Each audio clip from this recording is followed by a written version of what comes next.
এখন আমরা দেখি ভাই ক্যাটাগরিজের মধ্যে আমরা এই যে প্যাড অ্যাড করছিলাম। তো প্যাডের মধ্যে ঢুকি। ঢোকার পরে এই যে এগুলো হচ্ছে আপনার প্রোডাক্টস।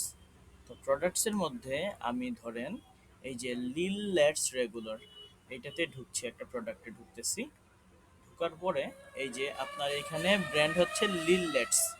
তো লিল লেটস যেই ব্র্যান্ডটা আছে, আমরা এখন প্রোডাক্ট অ্যাড করার আগে অবশ্যই আমাদের ব্র্যান্ডটা অ্যাড করতে হবে সব সময়। তো ব্র্যান্ড হচ্ছে আমার লিল লেটস। আমি এটা কপি করছি, কন্ট্রোল সি। এইখানে মেডিসাটো হেলোয়ানার ডট কমে গেলাম। এইখানে আমার এই যে সেভেন স্টার শপের হাতের ডানে থ্রি ডটে ক্লিক করতে হবে। এই যে সেভেন স্টার শপের হাতের ডানে থ্রি ডটে ক্লিক করে স্টোর সেটিংয়ে যাব। তো আমার যতগুলো ব্র্যান্ড ছিল সবগুলো ব্র্যান্ড আমরা রাখতেছি প্রোডাক্ট টাইপসে। এই যে এটা হচ্ছে প্রোডাক্ট টাইপস, এখানে আমাদের সবগুলো ব্র্যান্ড থাকবে। যদি আমরা আগে সেম ব্র্যান্ড নামে কোনো কিছু অ্যাড করে থাকি তখন আমাদের আর ওই ব্র্যান্ডটা সেভ হবে না। তো এখন আমি যে লিললেটস ব্র্যান্ডটা মানে পেয়েছিলাম এই মানে এইখান থেকে এই প্রোডাক্টের, আমি এখান থেকে ক্রিয়েটে ক্লিক করব।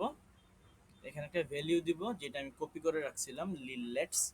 তো ব্র্যান্ড ঠিক আছে এইভাবে দিবেন, কিন্তু এর মধ্যে আপনার এসইও ফ্রেন্ডলি হওয়ার জন্য এখানে একটা ড্যাশ দিয়ে দিবেন। লিললেটস এর মিডিলে একটা ড্যাশ দিয়ে দিবেন, অথবা মানে এটা দিতে হবে, না হলে যে এইখানে আমাদের যে লিংক আছে না, লিংকের মধ্যে এটা লিলের পরে এখানে পার্সেন্টেজ হ্যান ত্যান বিভিন্ন কিছু আসবে আর কি, যেটা এসইও ফ্রেন্ডলি হয় না।